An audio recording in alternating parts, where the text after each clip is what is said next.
¿Qué tal, amigos? Qué gusto saludarles. Qué bueno que pueden seguir acompañándome en esta serie con el viento en contra.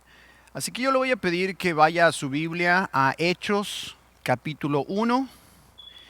Hechos capítulo 1 y vamos a leer los primeros 5 versículos. Dice: Estimado Teófilo, en mi primer tratado hablé acerca de todo lo que Jesús comenzó a hacer y a enseñar, hasta el día que fue recibido en el cielo, después de que por medio del Espíritu Santo les dio mandamientos a los apóstoles que había escogido.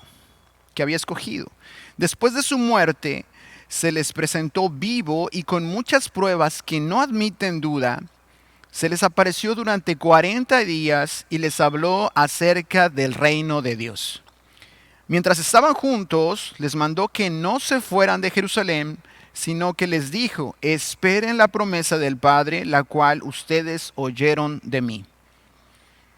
Como saben, Juan bautizó con agua, pero dentro de algunos días ustedes serán bautizados con el Espíritu Santo. Acompáñame a orar. Padre, gracias te doy en esta hora. Yo te pido que tú nos hables. Señor, yo ruego que tu Santo Espíritu esté tratando con nuestros corazones, esté cambiándonos, esté llenándonos, esté guiándonos. Dios, te necesito. Necesito que tú hables, Señor. Necesito que tú obres a través de mí. Necesito, Señor, que tú te glorifiques. Te pido que bendigas a todos aquellos que siguen esta transmisión en el nombre de Cristo Jesús. Amén y amén. El Señor llama y envía a los suyos contra la tormenta, pero nunca los deja solos, jamás los abandona. El mismo poder que impulsó a los discípulos de Cristo a dar su vida por el Evangelio y que permitió a los héroes de la fe a sostenerse como viendo al invisible, ahora está disponible para todo aquel que cree. Ya no tienen que ser esclavos del temor porque recibieron el Espíritu que los adopta como hijos de Dios. Hermanos, hoy vamos a ver nuestra sesión número 3. Ahora se llama El poder de Dios. El poder de Dios se llama el tema de esta hora. Usted recordará, o si usted es la primera vez que está conectando, esta es una serie y hoy estamos viendo la tercera sesión. En la primera hablamos cuando Dios llama, que debemos de estar dispuestos, tener un corazón dispuesto. Dios trata con nosotros y ahí completamente quebrantados estamos dispuestos a lo que Dios quiera. Vimos la historia de Saulo de Tarso, de cómo Dios le llamó. La semana pasada vimos cómo los discípulos enviados a la tormenta, fueron entrenados en la adversidad, tenían que dar pasos de fe y en ese entrenamiento, en esa adversidad, Dios trata con sus corazones.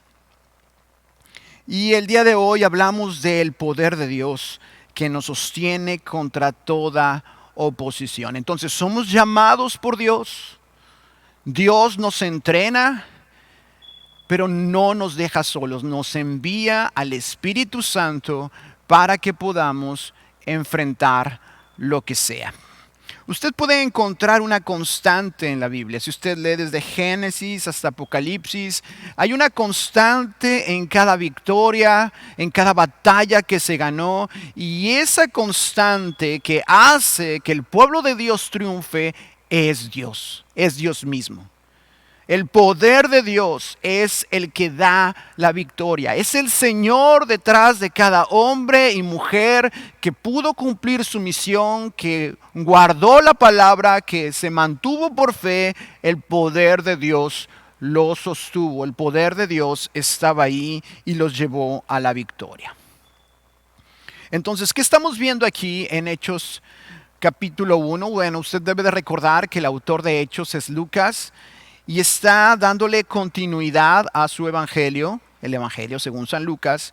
Y ya lo leímos ahí desde el verso 3, podemos volver a leer. Después de su muerte se les presentó vivo, Jesús se presentó vivo Y con muchas pruebas que no admiten dudas, se les apareció durante 40 días y les habló acerca del reino de Dios. Hechos 1:3. 40 días. 40 días con Jesús resucitado. Aquello debe haber sido maravilloso. Fue un tiempo de enseñanza, un tiempo de contemplarle. Todo había cambiado en estos discípulos.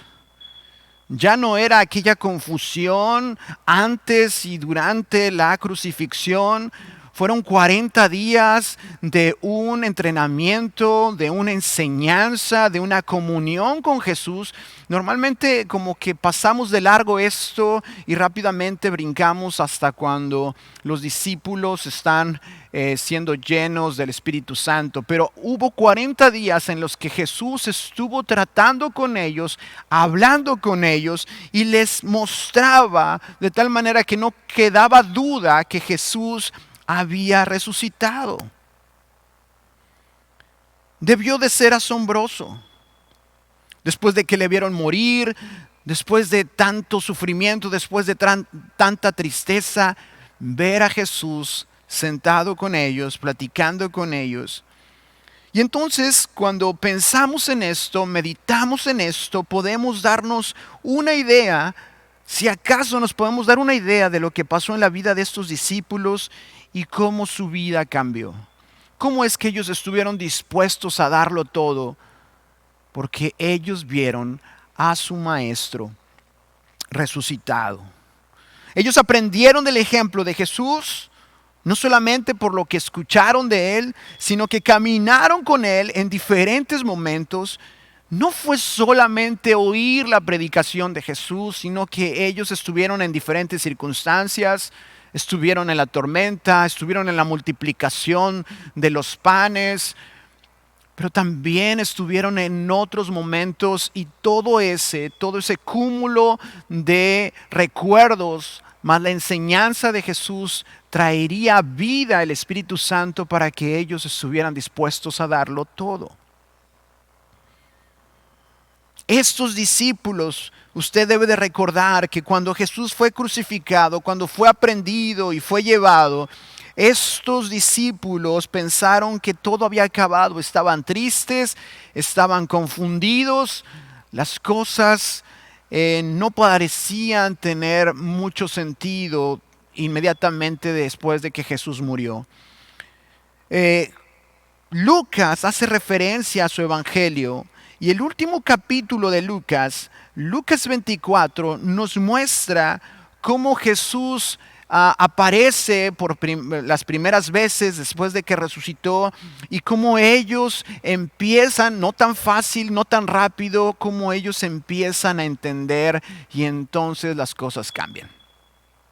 Usted puede ver allá en Lucas 24 que Jesús resucitó y nos cuenta cómo las mujeres van a la tumba, la encuentran vacía y encuentran unos ángeles aparecen a estas mujeres y les dicen por qué buscan entre los muertos al que vive. Recuerden lo que Él les había dicho.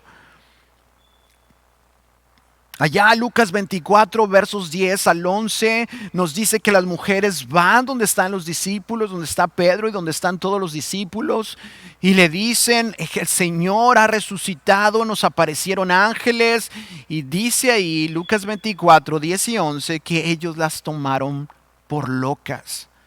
Ellos pensaron que estaban hablando cosas, que estaban desvariando. Sin embargo, usted sabe, de todos modos van y encuentran la tumba vacía.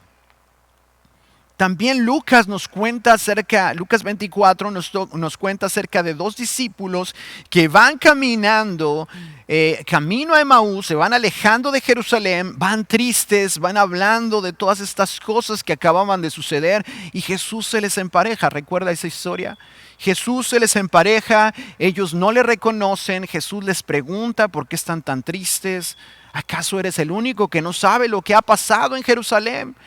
Pues Jesús, que profeta y todas estas cosas que dijo, y nosotros esperábamos que Él fuera el Redentor de Israel. Eso está ahí. nos muestra la confusión, nos muestra que los discípulos todavía no lo habían entendido. Ellos sabían las historias, ellos conocían la palabra, ellos conocían la historia que las mujeres habían contado, porque ahí mismo estos hombres le dicen a Jesús, y unas mujeres fueron a la tumba y no lo encontraron, así como que, pues quién sabe qué signifique eso. Y Jesús les dice, oh, qué duros de corazón son ustedes, qué tardos para entender las escrituras, les dice el Señor. Y dice Lucas 24 que comenzando desde Moisés empezó a explicar la palabra de Dios acerca de lo que hablaba sobre el Mesías. Y ellos estaban tan entusiasmados con la enseñanza de Jesús que le rogaron que se quedara con ellos, que entrara con ellos, que cenara con ellos. Jesús entra, usted sabe la historia, parte el pan. En ese momento sus ojos se abren y ellos están realmente sorprendidos. Ellos le reconocen. Mire, vamos a leer esta última parte que le estoy platicando. Lucas 24, versos 33 al 35. Vamos a leer desde el 31, Lucas 24, vamos a leer desde el 31. Dice, en ese momento se les abrieron los ojos y lo reconocieron, pero él desapareció de su vista. ¿Cómo así? De pronto toda esta enseñanza, de pronto entra con ellos, parte el pan, sus ojos le reconocen y Jesús desaparece. Pero lejos de que ellos continúen su camino hacia Emaús y lejos de que su tristeza continúe, dice el verso 32, y se decían el uno al otro, ¿acaso no ardía nuestro corazón mientras nos hablaba en el camino y nos explicaba las escrituras? Verso 33, en ese mismo instante se levantaron y volvieron a Jerusalén. Allí encontraron reunidos a los 11 y a los que estaban con ellos, los cuales decían, en verdad el Señor ha resucitado y se le ha aparecido a Simón. Los dos, por su parte, les contaron lo que les había sucedido en el camino y cómo lo habían reconocido al partir el pan. De regreso a Jerusalén. Ellos van tristes, ellos están confundidos, ellos están frustrados, pero de pronto las escrituras son enseñadas y son abiertos sus ojos. Ellos ven a Jesús y entonces ellos cambian de dirección. Yo quiero que ponga atención en esto. Cómo nosotros podemos saber la historia de Jesús, nosotros podemos ser testigo de milagros, haber escuchado muchas enseñanzas, pero no cambia de dirección nuestra vida. Cuando estos hombres, su corazón pueden entender las escrituras, cuando ellos pueden ver a Jesús, dejan su tristeza, dejan su camino y cambian de dirección. Cuando reconocieron a Jesús, cambiaron. Algo había pasado dentro de ellos. Cuando entendieron en su corazón, no solamente por saber y por oír. Mire, Judas Iscariote también escuchó la predicación. Judas escuchó la predicación de Jesús y en primera fila. Él sabía la palabra del Señor, la sabía. Él incluso también fue enviado, él también sirvió con los otros 11. Pero usted sabe dónde terminó Judas. Entonces, podemos estar en primera fila y podemos escuchar la predicación y saberla, incluso hasta podemos replicarla, pero eso no significa que esté cambiando nuestro corazón. La Biblia nos dice en Lucas 24 que ellos mismos se decían uno al otro, ¿no ardía nuestro corazón? Antes estaban a la deriva, antes estaban tristes, antes estaban confundidos, ahora le vieron y ellos tienen propósito. Nada aclara tanto la visión y eleva la vida, hermanos, como la decisión de avanzar en lo que sabes que es enteramente la voluntad de Dios. Nada aclara tanto la visión y eleva la vida como la decisión de avanzar en lo que sabes que es lo que Dios quiere. Encuentras propósito ahí, encuentras vida ahí, encuentras para aquello a lo que fuiste, para lo que fuiste hecho. Mire Lucas 24. Mire cómo nos está hablando ahí a partir del verso 36. Lucas 24, 36. Ellos estaban platicando con los otros discípulos, estaban platicando su experiencia, ellos les contaban sus experiencias a ellos y de pronto, mire el verso 36 de Lucas 24.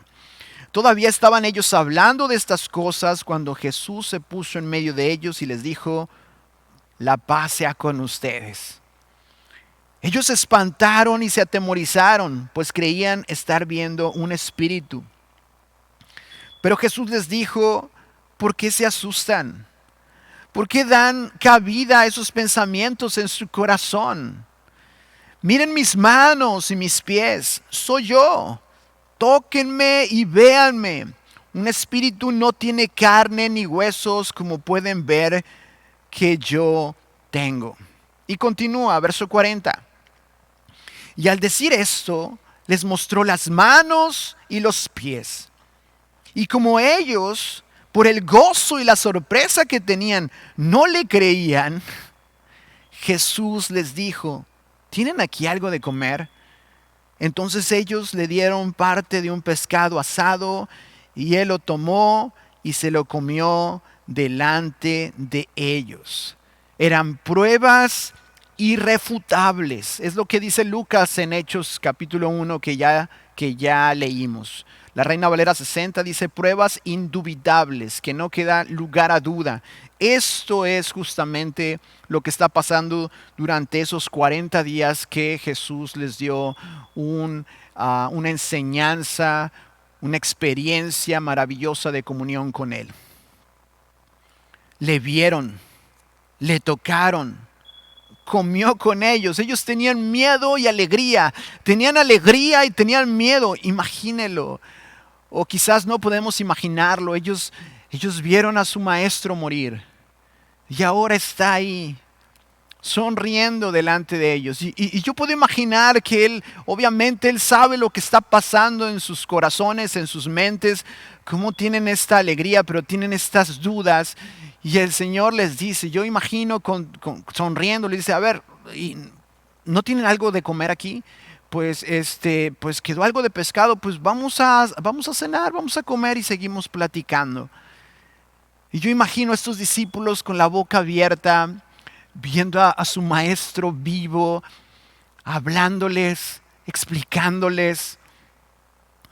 ¿Qué mayor incentivo tendrían en el futuro cuando le recordaran resucitado? No Jesús en una cruz, no Jesús sangrando ahí y todo se acabó y pobrecito y qué triste suerte. No, recordar a Jesús resucitado, que les llena de esperanza, que les da la palabra. ¿Qué mayor incentivo para dejar cualquier idea, cualquier sueño, cualquier propósito personal para hacer lo que su maestro ahora les decía?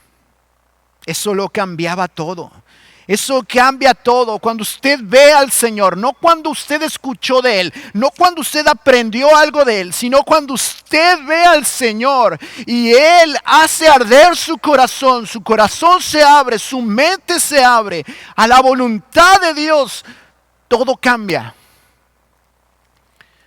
Y si no ha pasado eso en su vida, entonces quizás usted aún, perdóneme que lo diga, quizás aún usted todavía no conoce al Señor, aún no ha nacido de nuevo. Quizás a usted le gusta la enseñanza, quizás a usted quiere estar en las cosas de la iglesia, pero si no ha habido un cambio en su vida, algo no está bien. Lucas 24, versos 44 al 49. Luego les dijo, es Jesús que está comiendo con ellos, que está platicando con ellos, les dice: Lo que ha pasado conmigo es lo mismo que les anuncié cuando aún estaba con ustedes, que era necesario que se cumpliera todo lo que está escrito acerca de mí en la ley de Moisés, en los profetas y en los salmos. Entonces les abrió el entendimiento para que pudieran comprender las escrituras y les dijo, así está escrito y así era necesario que el Cristo padeciera y resucitara de los muertos al tercer día. Verso 47. Y que en su nombre se predicara el arrepentimiento y el perdón de pecados en todas las naciones, comenzando por Jerusalén. De esto ustedes son testigos. Yo voy a enviar sobre ustedes la promesa de mi Padre, pero ustedes quédense en la ciudad de Jerusalén hasta que desde lo alto sean investidos de poder. El Señor abre su entendimiento. El Señor se aparece en medio de ellos, pero no es un fantasma, pero no es solo un espíritu. Es carne, es huesos, pueden abrazarlo, pueden tocarlo, pueden comer con él. Y entonces el Señor les dice, ahora van a poder entender. Esto ya se los había dicho, pero ustedes no habían entendido. Así decía las Escrituras, que esto tenía que pasar y esto tenía que cumplirse para que entonces se predicara las buenas nuevas de salvación a todo el mundo. Dice la Biblia que el Señor abre su entendimiento y que ahora ellos entendían, les explica, les recuerda. Ahora todo tenía sentido, entendían el sacrificio en la cruz. Ok, entonces siempre fue el plan, entonces el Padre te envió y tú tenías que morir para que... Así es, de eso se trata. Ahora tienen que contárselo a todo el mundo. Ellos estaban maravillados. Ahora ellos tenían una misión, ahora tenían un propósito, ahora lo estaban entendiendo, pero no era todavía el momento de salir a predicar. Él les dice, deben de quedarse en Jerusalén, deben de esperar para que sean investidos con el poder del Espíritu Santo. Recuerde, antes de esto, apenas unos momentos atrás, apenas unos días atrás, ellos estaban tristes, ellos estaban confundidos. Ellos conocían las Escrituras y habían sido testigos de milagros. Ellos habían participado en los milagros de Jesús. Pero cuando vino la adversidad, cuando vino el viento en contra, ellos huyeron. Pedro le negó y los demás corrieron por sus vidas. ¿Acaso no nos sucede algo parecido? Sabemos las Escrituras, conocemos de los milagros del Señor, incluso podemos hablar de ello a otros. Podemos escuchar la predicación y a lo mejor nos gusta aprender de Dios. Pero cuando viene la adversidad, estamos confundidos. Cuando viene la adversidad, estamos tristes. Cuando viene la adversidad, no reconocemos al Señor. Necesitamos entonces que algo pase. Y la semana pasada mencioné Romanos 12. Yo quiero mencionarlo otra vez. Y bueno, vamos a leerlo para que podamos tratar de meditar en esto. Romanos capítulo 12, verso 1 y 2, la versión Dios habla hoy dice, por lo tanto, hermanos míos, les ruego por la misericordia de Dios, que se presenten ustedes mismos como ofrenda viva, santa y agradable a Dios. Este es el verdadero culto que deben de ofrecer. Nosotros mismos presentarnos como ofrenda viva, pero una ofrenda apartada. Esto es una ofrenda santa, apartada para Dios, que en algún otro momento hablaremos de esto, pero por lo pronto es importante.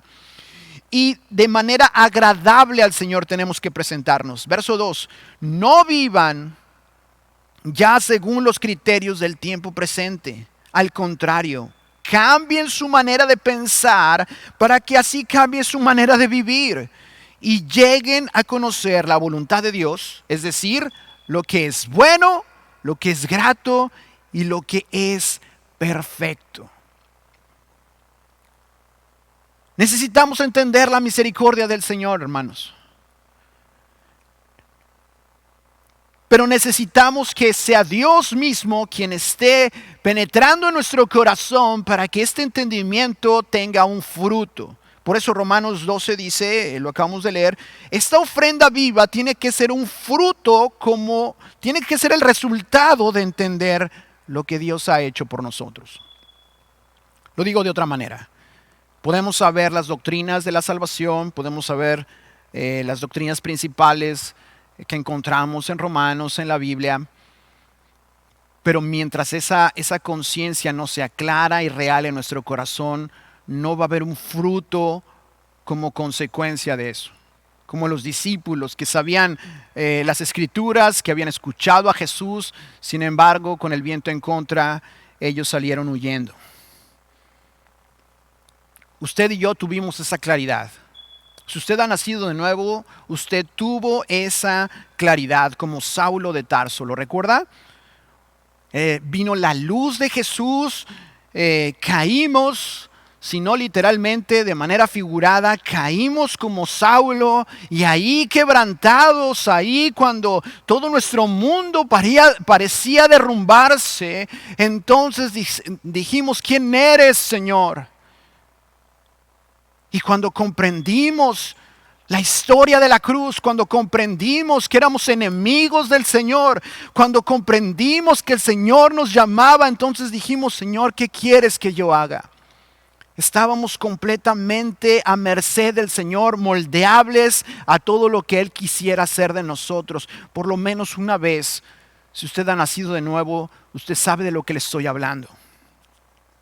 Entendíamos que no merecíamos nada. Entendíamos que estábamos perdidos, que no teníamos fuerza, solamente teníamos un corazón roto delante del Señor. Y cuando vimos la voluntad de Dios, así como Saulo ahí quebrantado, entonces entendimos que lo que él antes perseguía, entendimos que era la voluntad de Dios y que era bueno y que era agradable y que era perfecto. Los discípulos no habían entendido la cruz, no habían entendido el sacrificio de su maestro, estaban frustrados, estaban tristes, pero cuando su mente se abrió y su corazón entendió, entonces la cruz era la voluntad del Padre, eso era bueno, eso fue una ofrenda agradable a Dios, eso fue perfecto, la ofrenda perfecta por nuestra salvación. ¿Cómo no alabarle? ¿Cómo no alabar al Señor? Cuando entiendo de dónde me sacó, cuando puedo reconocer su misericordia, cuando entiendo que aun cuando le he fallado todavía, Él extiende su mano de perdón, cuando me hundo en los afanes, me hundo en las situaciones adversas y clamo y Dios extiende su mano, Cristo extiende su mano y dice, hombre de poca fe, ¿por qué dudaste? Y me saca de ahí y me lleva a la calma. ¿Cómo no le alabaríamos? Nadie nos tenía que empujar. Era algo que había nacido en nuestro corazón. Señor, ¿qué quieres que yo haga? Cayeron como escamas de nuestros ojos, dejamos nuestro camino, éramos moldeables completamente al Señor. Si usted conoce al Señor, sabe de lo que le estoy hablando. La historia de la cruz adquirió vida en nosotros y conocimos al Salvador y entonces no nos lo pudimos callar. Hablamos a personas y dijimos, tienes que conocer a Cristo. Pero ¿qué pasa después entonces? Cuando ya no hay ofrenda viva, cuando ya no venimos delante de Dios, cuando ya no nos apartamos como esta ofrenda santa, cuando ya no nos apartamos para el Señor, sino que pensamos que Romanos 12, 1 y 2 es solamente hacer una oración elocuente y venir los domingos a cantar alabanzas y entonces esa es nuestra ofrenda viva. No, es que tú te apartas para honrarle. Y así, apartado para Él, queriéndole agradar, porque has entendido las Escrituras, porque has entendido lo que Dios ha hecho por ti, vienes y le dices: Señor, heme aquí, haz conmigo lo que tú quieras. Mira, yo tengo esto, yo pienso esto otro. Señor, no mi voluntad, sino la tuya. Y entonces ahí Dios cambia nuestra manera de pensar. Y amamos lo que Él ama y aborrecemos lo que Él aborrece. Entendemos lo que es bueno, agradable y lo que es perfecto. Pero cuando dejamos de hacer esto, somos arrastrados por el viento. ¿Qué es esto de ser arrastrados por el viento? Bueno, que nos conformamos a los criterios de este mundo. Y que a pesar de que somos cristianos, tomamos decisiones como el mundo lo haría. Dejamos esta conciencia de la gracia de Dios, aunque hablamos de ella, aunque la enseñamos quizás. No es que la olvidemos, pero dejamos esta conciencia de la gracia de Dios en nuestro corazón y ya no influye tanto en nuestras decisiones. La vida como que se va apagando. Poco a poco el viento de este mundo nos empieza a arrastrar. Cada vez más el discurso de la gracia de Dios empieza a carecer de pasión y cada vez más se va alejando de la realidad que vivimos.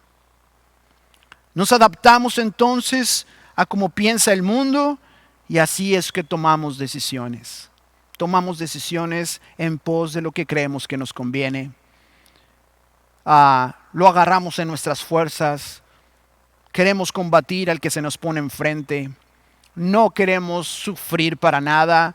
No queremos sacrificar absolutamente nada. Nosotros vamos a alcanzarlo en nuestras fuerzas porque vamos en el nombre del Señor según nosotros. Sin darnos cuenta, hemos dejado lo bueno, hemos dejado lo agradable y hemos dejado lo perfecto. Estamos sacrificando la obediencia al Señor. Ya no somos una ofrenda santa, ya no nos apartamos para Dios. Metemos un montonal de cosas en nuestra cabeza de este mundo. Sacrificamos la obediencia por la conveniencia. Queremos ser felices, el mundo también. Queremos la mejor educación y comodidades para los nuestros, el mundo también. Queremos alcanzar el éxito y ayudar a otros, el mundo también lo hace. Queremos alcanzar el cielo y al mismo tiempo serle agradables a todos. El mundo inventó religiones que buscan lo mismo, que te hablan de salvación por obras. Hermanos, en Cristo se trata de ser una ofrenda viva, no de caminar como el mundo camina. ¿Sabe lo que significa una ofrenda viva? El becerro, el animal muerto, se ponía en el altar para ser sacrificado. No se podía mover porque estaba muerto. Pero la ofrenda viva es que nosotros nos presentamos delante de Dios y morimos a nosotros mismos. No se trata de mis sueños, no se trata de mis propósitos. Se trata de tomar la cruz. No lo que quiero, sino lo que tú quieres, Señor. Pero por desgracia, hoy muchos quieren el mundo y también quieren el cielo. De alguna manera piensan que se puede las dos cosas, que se puede amar al mundo y que el mundo te ame, y amar el cielo y que el cielo te ame. Y entonces, bien padre, todo muy feliz aquí en la tierra. Necesitamos el poder de Dios, hermanos. Necesitamos ir a las Escrituras.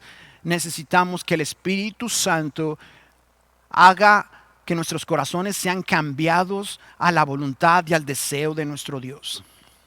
Necesitamos el poder de Dios. Necesitamos un corazón moldeable en sus manos. Porque tenemos el conocimiento, sabemos que fuimos llamados y también sabemos para qué fuimos llamados, pero no encontramos las ganas para salir a predicar. No encontramos el poder para ir y llevar a cabo la misión que Dios ha puesto en nuestras manos. Sí lo sabemos, sí lo enseñamos, pero de pronto no encontramos ese deseo de hacerlo. No encontramos ese poder para hacerlo. No es que no exista, es que quizás no le estamos buscando. Somos como esos discípulos en la tormenta, ¿lo recuerda? Lo vimos la semana pasada. Que en sus fuerzas están remando. A veces solamente somos eso.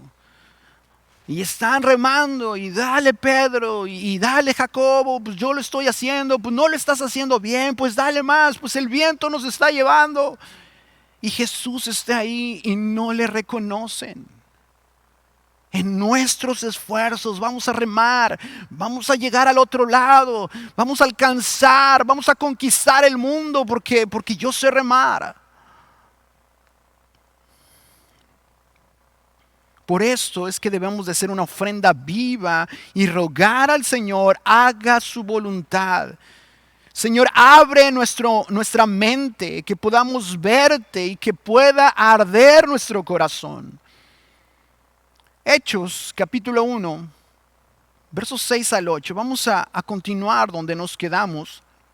Hechos 1, 6 al 8. Jesús les acaba de decir que Juan había bautizado con agua, pero que él vendría el Espíritu Santo y serían bautizados.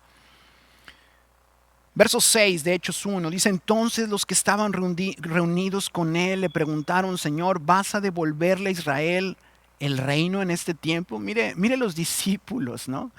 Jesús ya resucitó, entonces, pues ya, ¿qué lo va a detener? Entonces ya que él saque a los romanos y que él se ponga la corona y nosotros le apoyamos. Verso 7, la respuesta de Jesús. Y él les responde: no les toca a ustedes saber el tiempo ni el momento que son del dominio del Padre. Verso 8, pero cuando venga sobre ustedes el Espíritu Santo, recibirán poder y serán mis testigos en Jerusalén, en Judea, en Samaria y hasta lo último de la tierra. Jesús les dice: el tiempo es de Dios. A ustedes no les toca saber eso. Ellos ven la posibilidad de que los problemas se acaben. Ellos ven la posibilidad, claro, pónganse en sus zapatos, ya la muerte ya no es un problema. Jesús bien puede reinar ya. En el momento en que lo vean resucitado y que todos sus enemigos seguramente van a espantarse o van a tener que rendirse. Señor, ¿será que ya vas a reinar? Y pues nosotros te apoyamos y se acaban nuestros problemas y se acaban los romanos que están encima de Israel.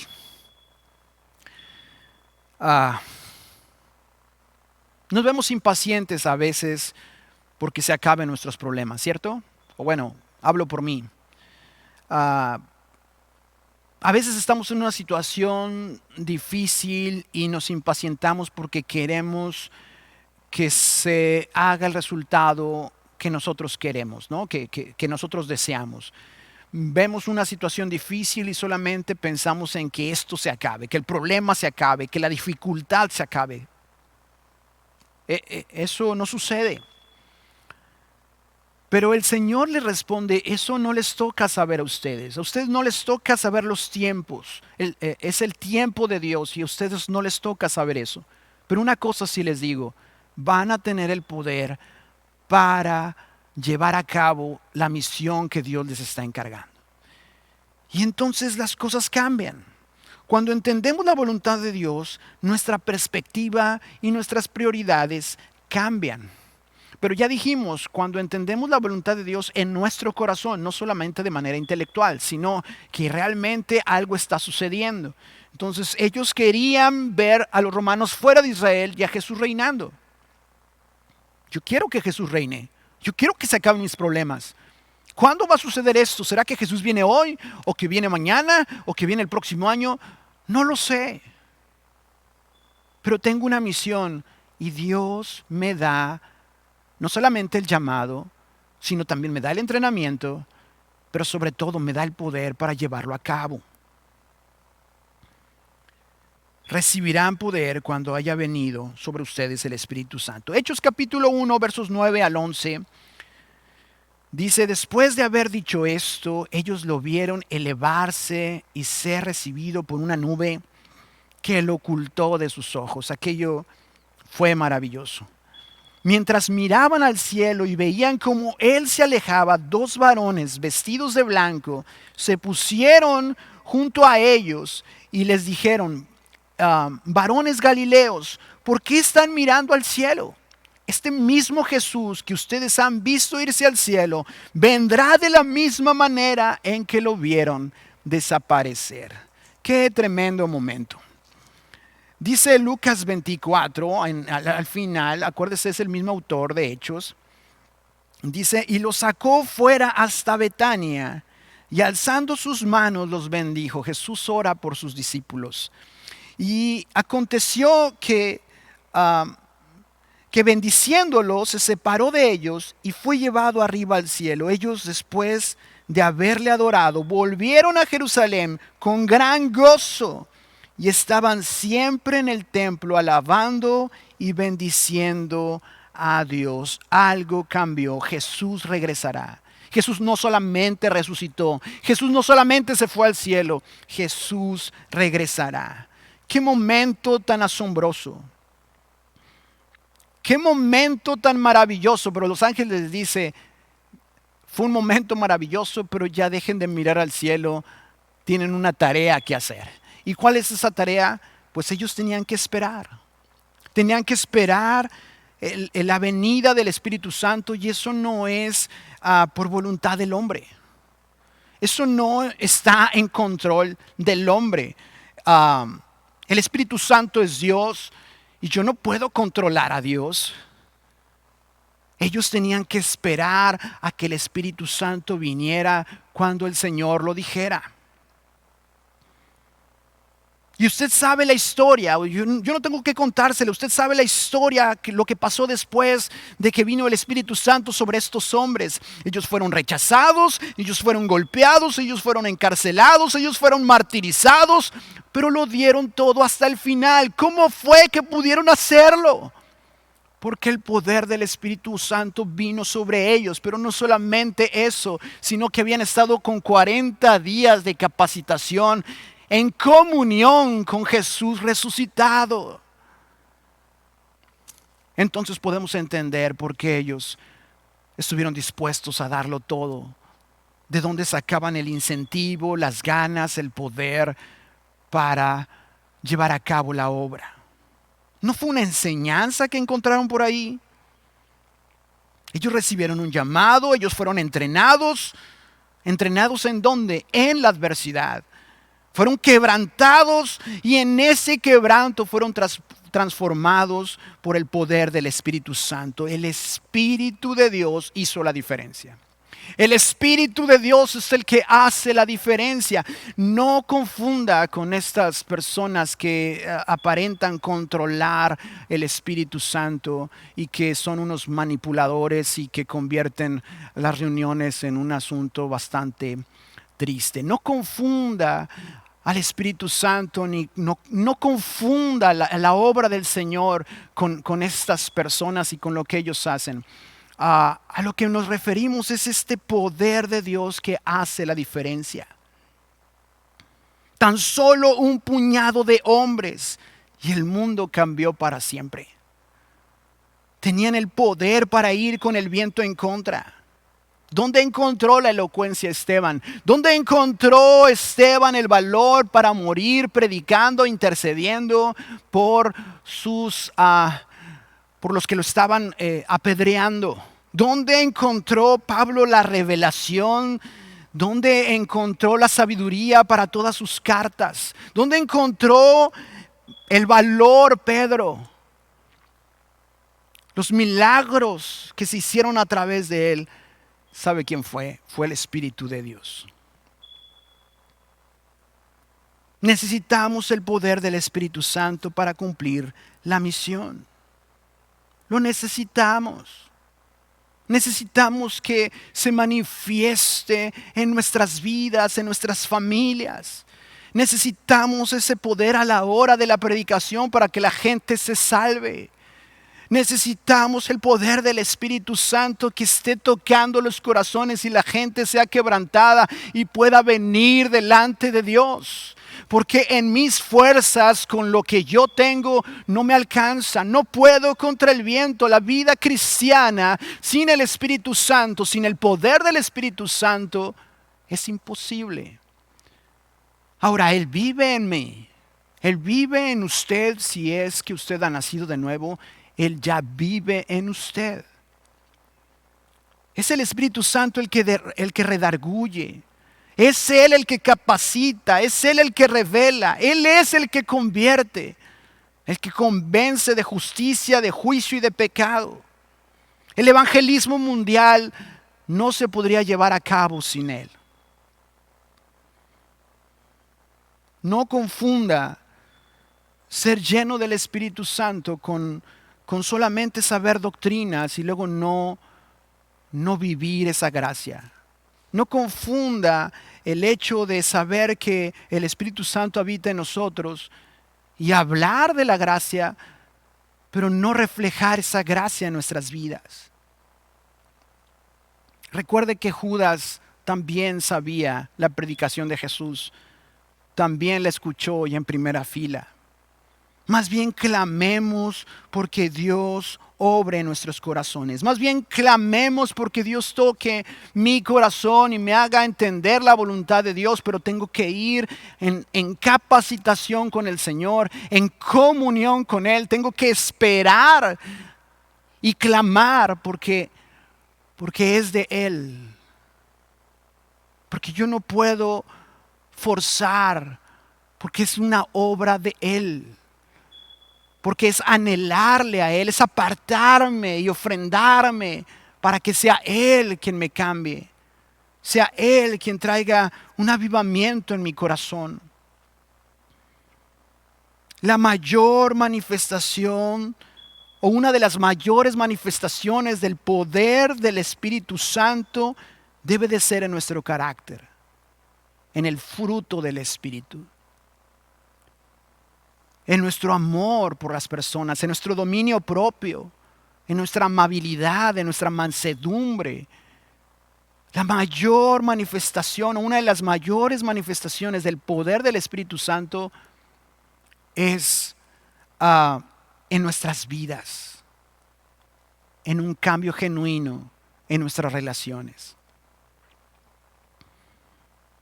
Hermanos, el peligro no es solo que nos falte fe. No es solamente que allí en medio de la tempestad nos esté faltando la fe. No es solamente ese el peligro. El peligro también es tener una versión distorsionada de la fe verdadera. Una desabrida sin gozo, sin pasión, que nos haga creer que somos espirituales. Una de esas versiones de fe cristiana que nos hace pensar que somos espirituales y que con nuestra actitud pareciera que en nuestras fuerzas podemos llevar a cabo la obra del Señor. Que la oración se convierte solamente en un requisito que hay que hacer y no estamos buscando al Señor con todo nuestro corazón para que Él obre. Necesitamos la fuerza que nos lleve a amar, no solo hablar del amor. Necesitamos el poder que nos lleva a perdonar y no solo hablar del perdón. A vivir de acuerdo con el carácter de Cristo y no solo hablar de Dios. Le necesitamos, hermano. Y como ya dijimos, Él habita en usted. Si usted ha nacido de nuevo, Él ya está ahí.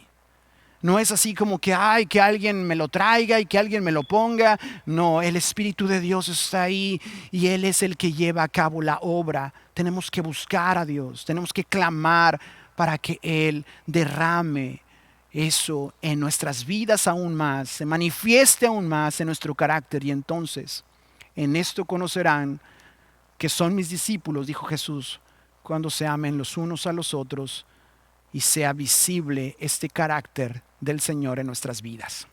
Vamos a orar. Padre, gracias te doy por tu palabra. Dios, necesitamos que tú obres en los corazones. Necesitamos que tú salves, Señor. Salva, Señor, alcanza a través de la predicación, a través de la enseñanza.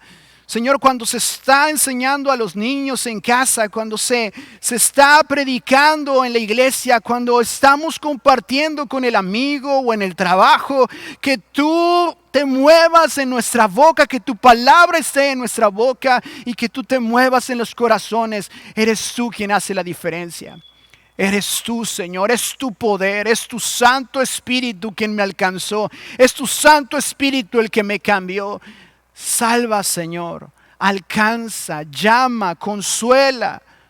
Cámbianos, Señor. Cámbianos, Señor. Permite que haya esta hambre por ti, este deseo por ti, para que podamos verte, Señor. Y una vez que te vemos, Señor, tú cambies nuestras vidas, nuestra vida cambia de dirección para darte a ti toda la gloria. En el nombre de Cristo Jesús. Amén y amén. Hermanos, recuerde que somos llamados. Somos llamados por Dios, entrenados en la adversidad, pero tenemos el poder de Dios para ir con el viento en contra. Terminamos por esta ocasión. Nos vemos la próxima semana. Dios les bendiga.